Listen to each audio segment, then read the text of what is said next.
Genesis, ang paglikha. Unang kabanata. Nang pasimula, nilikha ng Diyos ang langit at ang lupa. Ang mundo noon ay wala pang anyo at wala pang laman. Ang tubig na bumabalot sa mundo ay balot ng kadiliman, at ang Espiritu ng Diyos ay kumikilos sa ibabaw ng mga tubig. Sinabi ng Diyos, magkaroon ng liwanag, at nagkaroon nga ng liwanag. Nasiyahan ng Diyos sa liwanag na nakita niya. Pagkatapos, inihiwalay niya ang liwanag sa kadiliman. Tinawag niyang araw ang liwanag, at gabi naman ang kadiliman. Lumipas ang gabi at dumating ang umaga. Iyon ang unang araw. Pagkatapos, sinabi ng Diyos, magkaroon ng pagitan na maghihiwalay sa tubig sa dalawang bahagi, at nagkaroon nga ng pagitan na naghihiwalay sa tubig sa itaas at sa tubig sa ibaba. Ang pagitang ito'y tinawag ng Diyos na kalawakan. Lumipas ang gabi at dumating ang umaga. Iyon ang ikalawang araw. Pagkatapos sinabi ng Diyos, magsama sa isang lugar ang tubig sa mundo para lumitaw ang tuyong bahagi. At iyon nga ang nangyari.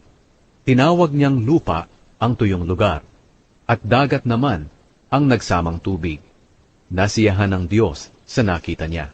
Pagkatapos sinabi ng Diyos, magsitubo sa lupa ang lahat ng uri ng halaman, ang mga tanim na nagbubunga ng butil, at ang mga punong kahoy na namumunga ayon sa kani-kanilang uri, at iyon nga ang nangyari. Tumubo sa lupa ang lahat ng uri ng halaman, ang mga tanim na nagbubunga ng butil, at ang mga punong kahoy na namumunga ayon sa kani-kanilang uri. Nasiyahan ng Diyos sa nakita niya. Lumipas ang gabi at dumating ang umaga. Iyon ang ikatlong araw. Pagkatapos sinabi ng Diyos, magkaroon ng mga ilaw sa kalangitan para ihiwalay ang araw sa gabi, at magsilbing palatandaan ng pagsisimula ng mga panahon, araw at taon. Magningning ang mga ito sa kalangitan para magbigay liwanag sa mundo. At iyon nga ang nangyari. Nilikha ng Diyos ang dalawang malaking ilaw. Ang pinakamalaki ay magliliwanag kung araw, at ang mas malaki ay magliliwanag kung gabi. Nilikha rin niya ang mga bituin. Inilagay ng Diyos ang mga ito sa kalangitan para magbigay liwanag sa mundo kung araw at gabi, at para ihiwalay ang liwanag sa dilim. At nasiyahan ng Diyos sa nakita niya. Lumipas ang gabi at dumating ang umaga. Iyon ang ikaapat na araw. Pagkatapos sinabi ng Diyos, magkaroon ng iba't ibang hayop sa tubig, at magsilipad ang iba't ibang hayop sa himpapawid. Kaya nilikha ng Diyos ang malalaking hayop sa dagat, at ang lahat ng uri ng hayop na nakatira sa tubig, at ang lahat ng uri ng hayop na lumilipad. Nasiyahan ng Diyos sa nakita niya, at binasbasan niya ang mga ito. Sinabi niya, magpakarami kayo, kayong mga hayop sa tubig, at mga hayop na lumilipad. Lumipas ang gabi, at dumating ang umaga. Iyon ang ikalimang araw.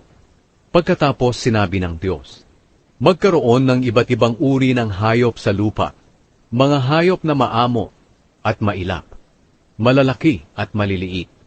At iyon nga ang nangyari. Nilikha ng Diyos ang lahat ng ito at nasiyahan siya sa nakita niya.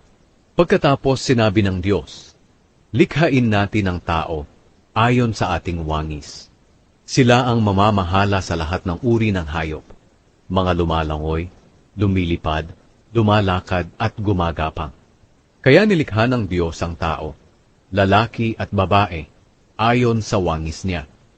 Binasbasan niya sila at sinabi, magpakarami kayo para mangalat ang mga lahi ninyo at mamahala sa buong mundo, at pamahalaan ninyo ang lahat ng hayop.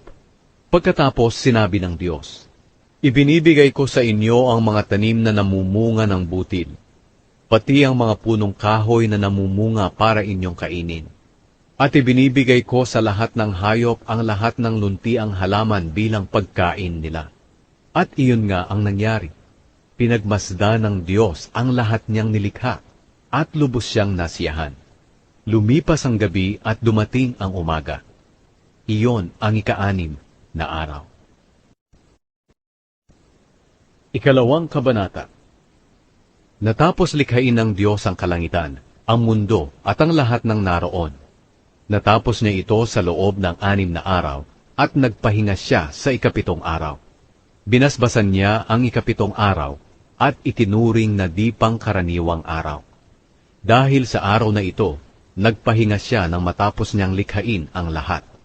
Ito ang salaysay tungkol sa paglikha ng Diyos sa kalangitan at sa mundo.